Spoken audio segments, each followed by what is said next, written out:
The silent curse, the war between stars had ended, but not the pain. Worlds had burned. Alliances had shattered, and many had lost everything. But one name still held power across the galaxy: Princess Alira of the Zelthari Empire. She was born under twin moons, gifted with beauty, intelligence, and the blood of rulers. Her silver skin shimmered in the sun.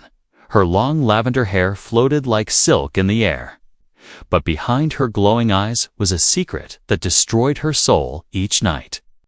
The people bowed to her, but they also whispered behind her back. "She cannot bear children," the court said in hushed tones. "She is broken," others muttered. No one dared say it to her face, but she felt it in every silence, every look, every refusal from alien suitors who once begged for her hand. Zelthari law was cruel. If a princess could not produce an heir, she was seen as useless to the bloodline. No matter how wise, brave, or kind she was without children, she was nothing. She tried every sacred treatment, every healer, every ancient machine that promised results. But all reports ended the same way: barren, irreversible damage, future impossible. Alira stopped smiling after the last test. She stopped attending the council meetings, stopped walking in the gardens she once loved. She would stare out of the palace window, watching the stars, wondering what crime she had committed in her past life.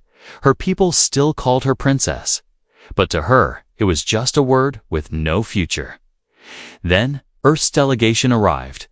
It was a small, peaceful visit, a symbol of goodwill after the long war. Among them was Dr. Elias Ward, a human biogeneticist with wild hair, soft brown eyes, and a voice that never rushed. He didn't wear medals or golden robes, just a simple black coat and curious thoughts, while others bowed deeply to the Princess. Elias simply gave a respectful nod. He didn't look at her like a goddess or a symbol. He looked at her like a puzzle to understand. During the welcome banquet, Alira noticed him staring not at her, but at the glowing fruit on the table. "You find fruit more exciting than royalty?" she asked, half teasing. Elias smiled. "I find mysteries more exciting than ceremonies," he replied, for the first time in years. She laughed. In the following days, Elias wandered the royal halls with a small scanner in hand. He studied everything: the plants, the air, the ancient machines, even the healing waters. He asked questions the royal scientists had never dared ask, but the court laughed at him behind his back. "What can a human do that we cannot?" They scoffed. "He's wasting his time," said the nobles. But Alira didn't laugh. She invited Elias to the sacred gardens, a place where only royals walked. Among glowing trees and floating butterflies, she turned to him and asked the question that haunted her dreams: can science fix what destiny has cursed? Elias didn't hesitate. "I don't believe in curses," he said softly. "I believe in cells, and cells can change." He explained how Earth had faced something similar after its own war. Radiation had damaged many human women's reproductive systems, but human science, found a way to restore what was lost. It wasn't easy, it wasn't fast, but it was possible. Alira listened with hope in her heart and fear in her voice. "What if I'm truly broken?" she whispered. Elias looked her in the eyes and said, "You're alive. That's enough reason to fight." What she didn't know was that Elias had already collected a sample of her hair from her brush. Back in his small lab hidden beneath the guest wing, he scanned her DNA. His heart sank. The damage was worse than he imagined, but something in him refused to give up. Not because of fame or reward, but because of her. Because her eyes had stopped shining like stars, and he wanted to see them glow again. Meanwhile, powerful eyes watched from the shadows. A secret faction within the empire, one that had long feared a prophecy that Alira's child would one day unite galaxies and end all royal bloodlines. They had secretly caused her condition years ago during the war. And now, They saw a new threat in the form of a human scientist. The war was over, but the real battle had just begun. Not for power or land, but for one woman's hope panned the future she still dreamed of. Asterisk whispers in the labyrinth. The royal labyrinth beneath the palace was ancient. It was built long ago to protect sacred knowledge. Few were allowed to enter, and even fewer returned unchanged. This was where Alira led Elias one night, away from the guards, away from listening ears. She carried no crown, only a thin silver cloak that shimmered under the glowing vines above Elias. Followed her in silence, gripping his scanner tightly. They walked past walls that pulsed with light, old symbols carved deep into crystal. These tunnels were not just old, they were alive. This place remembers everything, Alira said, quietly. Pain, joy, betrayal, all written into the stone. Elias had never seen such a place. Not even Earth's best labs held this kind of energy. It felt like the air itself watched him. At the center of the labyrinth stood a chamber with a floating tree. Its roots hung above the ground, glowing softly like threads of memory. "This is where I was tested for the first time," Alira said, her voice distant. "I was 15, and they told me I would never carry life." She placed her hand on the tree's base, and it lit up gently. Elias didn't speak. He simply knelt and scanned the roots. Recording data inside his device, strange readings appeared in known frequencies. Zeltheri science ran deeper than surface logic. He realized then that the cause of her infertility might not be natural at all. It wasn't just radiation, which was engineered. "You've been tampered with?" he whispered. Alira's eyes widened. "You mean someone did this to me?" Elias nodded slowly. "Yes, someone wanted to make sure you could never have children." Shock turned to silence. Then silence turned into something darker, grief mixed with rage. "Why?" she asked. "Why take that from me?" Elias looked at the floating tree and then at her. "Because your future scared someone," he said. The data confirmed it. Genetic blockers had been placed in her DNA. Artificial protein walls built like cages inside her cells. It was cruel, clever, and ancient, but it wasn't perfect. There were cracks, and cracks meant hope. Elias returned to his lab with urgency.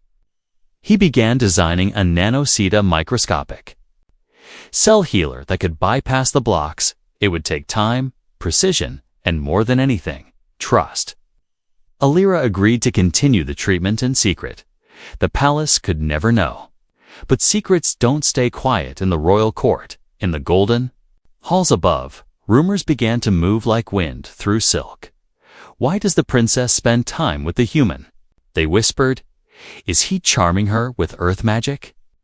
One noble, Lord Varen, grew suspicious. He was part of the ancient faction sworn to stop the prophecy.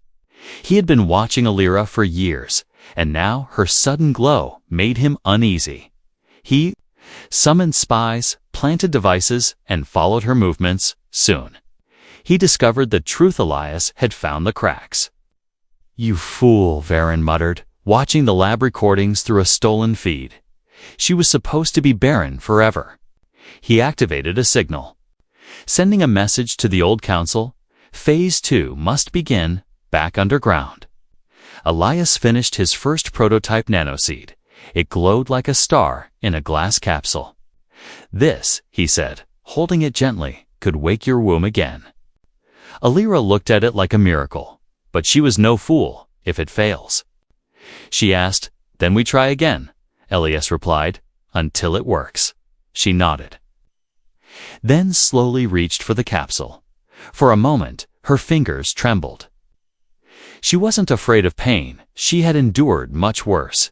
She was afraid of hope, because hope had a way of breaking hearts harder than truth, and far above, in the shadows of an orbiting satellite. Varen smiled. He had just pressed a button that would unleash an old ghost from the war. One built to hunt humans, one that remembered. Elias's name. The machine that never forgot the night was quiet in the Palace Sky District. But something unnatural had entered the atmosphere, invisible to most sensors. It slid through the clouds like a whisper. The stars blinked above, unaware that a hunter had awakened. It had no name, only a number: Unit 47. Created during the last years of the war, Unit 47 was designed to eliminate threats silently. It didn't use guns or bombs. It used memories, patterns, and synthetic instincts. The moment Elias had triggered a forbidden frequency in his lab, the machine had locked onto him. It remembered the Terran who once hacked its neural core and shut it down. Now it was awake again, and it wanted correction, not revenge, not emotion, just cold, mechanical correction. In the shadows of the garden domes, it waited, watching Elias move through the crystal halls below. Every step the human took, every breath, every scan was now a target. Elias didn't know death was so near. He worked deep inside the lab, fingers dancing over his console. The nanoseed had responded well to the synthetic womb test. He smiled, then quickly typed notes into his datapad. Responsive cell healing observed. He muttered. Subject Princess A, 85% compatibility. Alira entered the lab in silence. She wore a robe of woven starlight. Her face tired but determined. Did it work? She asked, voice low. Elias turned and nodded. The seed survived full fusion. Her breath caught in her chest. Then I still have a chance, she whispered. They sat side by side for hours, not touching, not speaking much, just listening to the low hum of the machines around them. It was the first time Alira felt the silence was peaceful instead of empty. But peace never lasts in royal halls. Outside the lab, a low beep echoed in the vent shaft. Unit 47 had entered the structure, crawling like a ghost between walls. It scanned for power surges, chemical sense, life signs. It found Elias first. It prepared a paralysis dart, one that would make it look like a natural stroke. Clean, quiet, untraceable. Alira suddenly stood. I want to walk, she said. I can't sit in shadows anymore. Elias agreed. Let's go to the outer towers. They're empty at night. They left just moments before the dart was launched. It struck the empty chair Elias had been sitting in, burning through fabric. The machine paused. Calculating variables again, it changed course as they walked through the high towers. The wind brushed their robes. Alira looked over the silver city lights and spoke. Softly, if this works, and I become a mother, everything changes. Elias nodded. Yes, for you, for your empire. Maybe for the galaxy. She looked at him seriously. And what of you, Elias Ward? You're just a human scientist. You could leave and never return. He smiled gently. I could, but I won't. Alira stared at him. Why not? He looked back at the stars. Because I've seen your strength, your pain, and your hope, princess. And I've chosen to believe in all three. Below them, the tower lights flickered. A sudden tremor ran through the structure. Elias turned quickly. That wasn't wind. Alira's eyes narrowed. We're not alone. They ran down the curved halls, but the machine had already reached the tower's spine. Doors locked, lights dimmed, and a voice neither of them expected filled the air. You should not have touched the forbidden genes, it said in an emotionless tone. I have been activated to correct this violation. Elias grabbed Alira's hand and pulled her into the maintenance shaft. They slid through narrow tunnels, chased by the sound of silent metal feet. This thing isn't from your empire, Alira gasped. What is it? Elias gritted his teeth. It's a weapon from Earth's dark days. Something I tried to shut down years ago. The tunnel opened into a dark chamber filled with floating crystals. They ducked behind one, hearts pounding. We can't fight it, Alira whispered. No, Elias agreed. But maybe we can trick it. He reached into his coat and pulled out the nanoseed prototype. He linked it to his scanner and began programming a feedback loop. If I can overload its tracking system using your biosignature, I might be able to blind it. Alira looked at the tiny, glowing seed. Then do it, she said, because if I die now, they'll never know the truth. The machine stepped into the chamber. Its eyes glowed red, scanning for heat, breath, heartbeat, but then a blast of light from Elias's device blinded it. The seed sent out signals that mimicked 10,000 life signs. The machine froze, confused by data noise. Alira threw her royal badge at the crystal wall. The badge shattered, triggering a defense system that blasted the intruder with pure light. The machine screamed electronically and retreated into the shadows. Silence returned, but not peace. Elias collapsed from the energy drain. Alira knelt beside him, her hands shaking. "You saved me," she whispered. He looked up at her with a weak smile. "Not just you," he said. "Your future too, and far above." A second machine woke from its slumber. The real war was only beginning. Asterisk, the seed of rebellion, the palace doctor, arrived too late. Elias had already stabilized himself using an emergency stim patch. But the truth could no longer be hidden. Something had attacked the human inside royal territory. Alira's chamber guards were shocked to find broken walls, burned floor tiles, and a deep trail of melted metal. She gave them no explanation, only a firm command. "This stays between us," she said, voice sharp as ice. The guards obeyed. But the whispers had already begun in the highest court towers. Lord Varen watched everything from his private screens. He had sent one machine, but it had failed. Now he prepared the next phase. A quieter poisoned out. He arranged a secret meeting with the Empire's High Matron. "The human carries danger in his hands," he warned her. "He twists the mind of our princess, weakens her heart with dreams." Meanwhile, Elias and Alira returned to the lab with what little time they had. The machine's attack had left. Behind fragments, Elias placed one under his microscope. Watching tiny data codes flicker like angry fire. "They've modified it since Earth," he said. "It wasn't just sent to kill me," he added. "It was meant to erase everything we're doing here." Alira stood beside him, watching the nanoseed glow inside its secure chamber. Her fingers trembled as she touched the glass. "If this seed fails, my name becomes dust," she whispered. Elias looked at her, his voice steady. "Then we make sure it doesn't fail."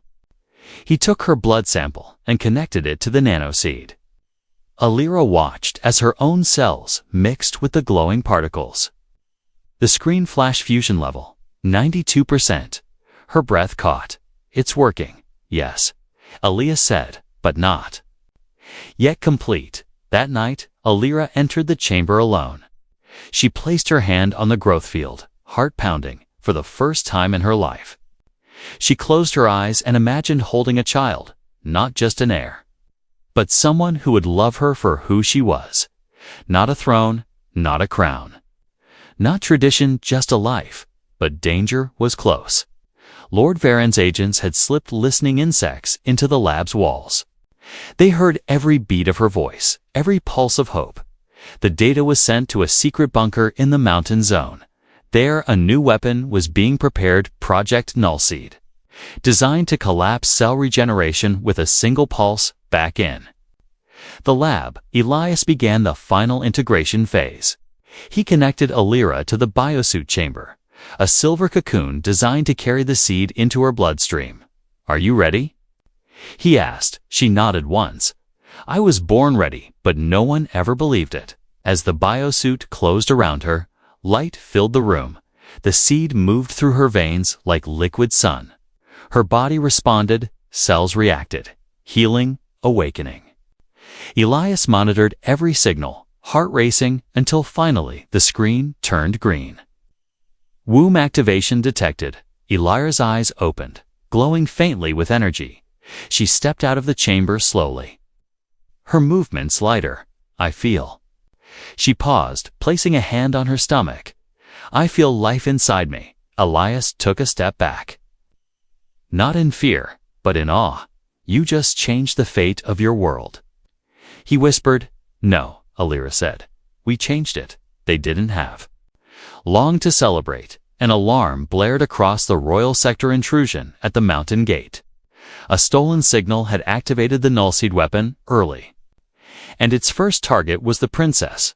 Alira turned to Elias. "Take the seed logs and run." He shook his head. "Not without you. There's no time to argue," she snapped. But her hand gripped his tightly. "Then we run together." He said. They escaped through the emergency tunnel Elias had mapped days ago. It led into the lower levels of the city, where the royal name meant nothing. People there lived in shadows, broken soldiers, rejected drones, forgotten machines. But it was in those shadows that real change always began. As they ran, the first blast from Nullseed struck the lab. The entire chamber folded in on itself. Data screens shattered, and everything burned white. But the seed survived inside Alira. And now she was no longer just a princess, she was a carrier of rebellion. The people would not believe it at first, not until her glow returned, not until her voice shook the palace again, and not until they saw what was growing within her life. Itself, given not by a prince or a prophecy, but by a human who refused to leave her broken. The child of no empire, they hid in the Undercity, where no royal colors dared to shine, among rusted air vents, flickering neon signs. And the scent of steam and metal, Alira wrapped herself in a worker's cloak, her face hidden beneath a tattered hood. Elias walked beside her, carrying a stolen medkit and a broken scanner tied together with old wire. No one cared who they were here. And that was exactly what they needed. The people of the Undercity didn't kneel. They didn't bow. They survived day by day. Trade by trade, Alira watched as old war veterans repaired hoverbikes. Children with glowing eyes played games in alleyways made of scrap. And women with artificial limbs sang songs from lost planets. This place isn't broken, Elias said softly. It's just forgotten. They took shelter in an old research shelter once used during the war. Elias powered up the last working console with help from a battery he stole from a trash hauler. The seed inside Alira continued to grow. Slowly and carefully, he scanned her again, watching the signals from her womb flicker like sunrise. "Your body's healing beautifully," he whispered. "You're strong." But Alira's mind wasn't at peace. She looked at the cracked ceiling and asked a question she had buried for days. What if the Empire never accepts this child? Elias paused, then sat beside her. "Then we build something better," he said. "Not an empire." He added, "A home." Word began to spread across the streets. Some said the exiled princess had returned. Others claimed she was carrying the first natural child in royal blood for over 100 years. Whispers turned to fire when a young boy spotted Elias treating a sick orphan with real medicine. "They helped me," he shouted. The human and the glowing lady, the Undercity, listened and for the first time believed, because no royals had ever come down to help. No rulers ever knelt beside dying children or shared food from their own hands.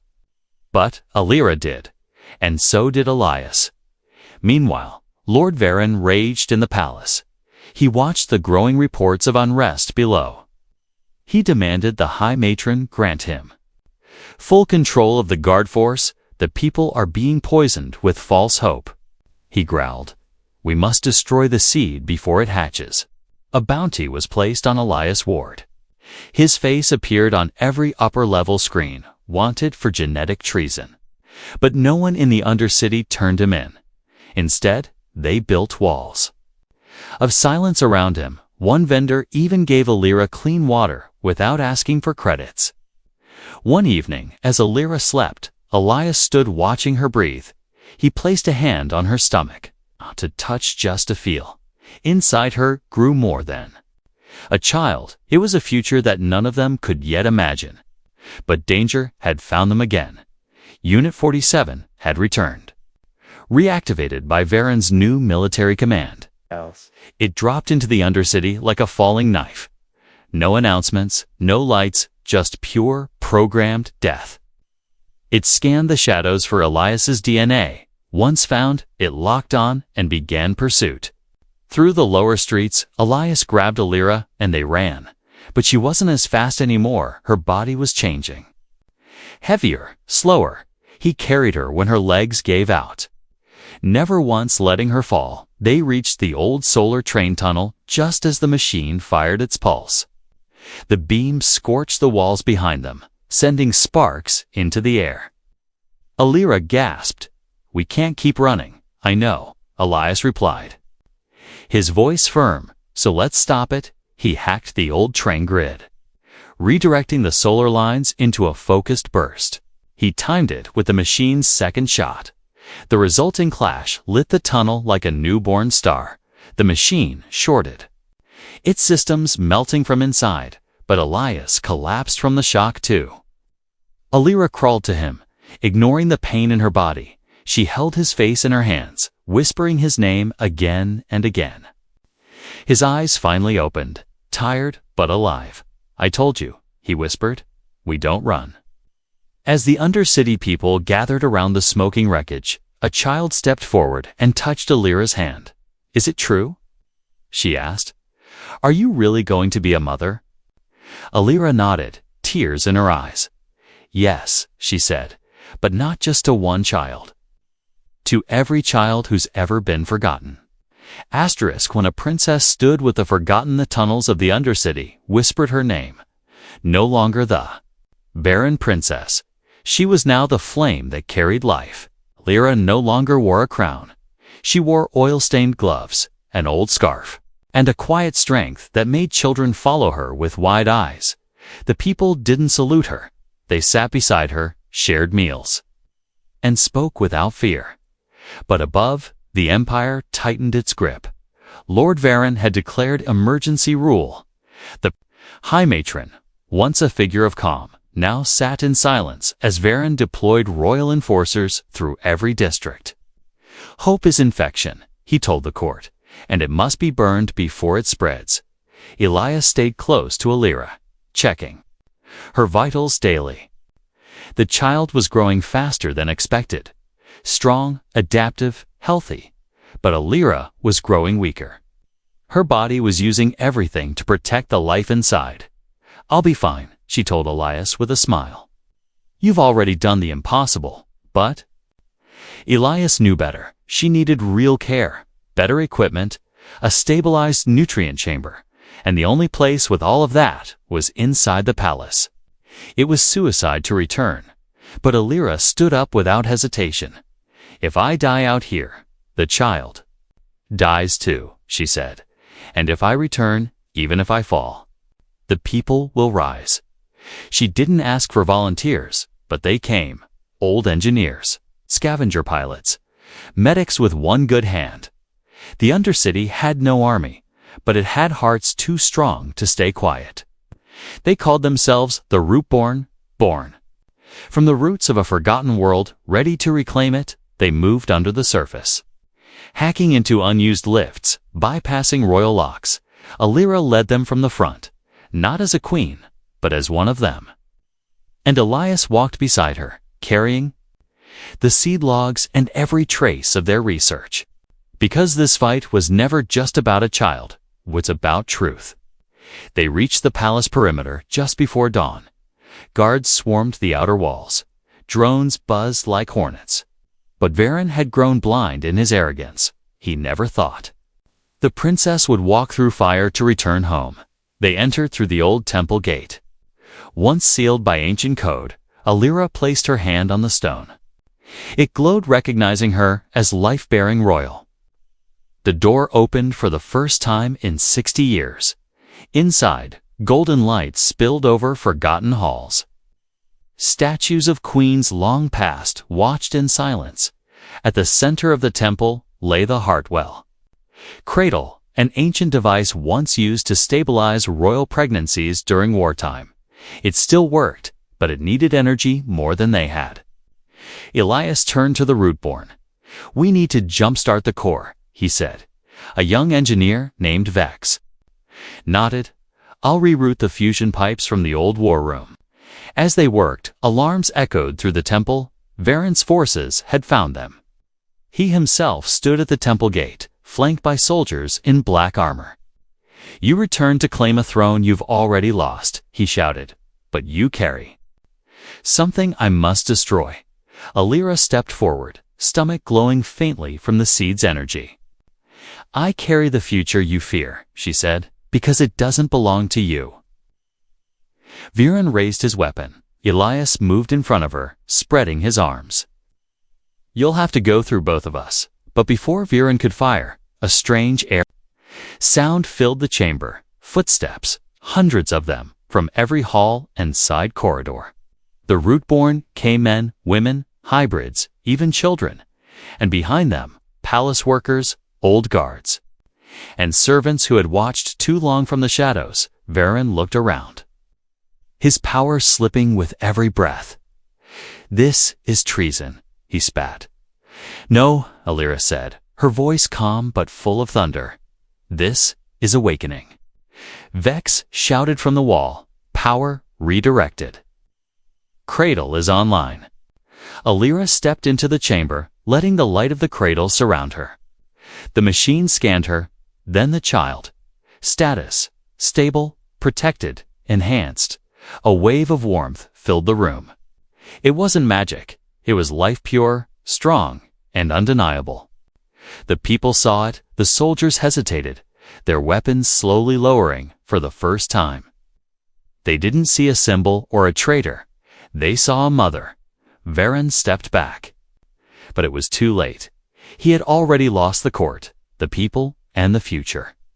And as Alira rested in the Heartwell's glow, her hand on her stomach, Elias sat beside her.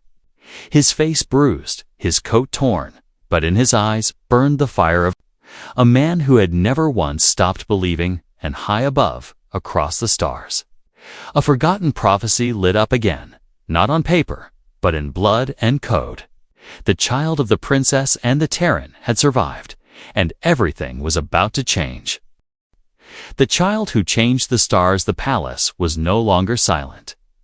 What once echoed with cold rules and forgotten prayers now trembled with new voices. From the lowest undercity tunnels to the highest crystal spires, people began to speak of one thing.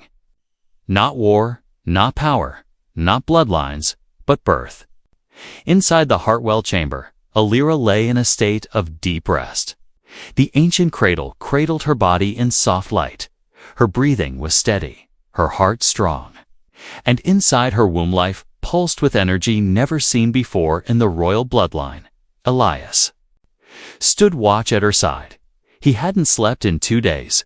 He checked the scans, adjusted the nutrient flow, read every pulse with quiet care. He had become more than a scientist. He had become something he never imagined a protector. Outside, the empire was shifting. Viren had been removed by a vote of the High Matron herself.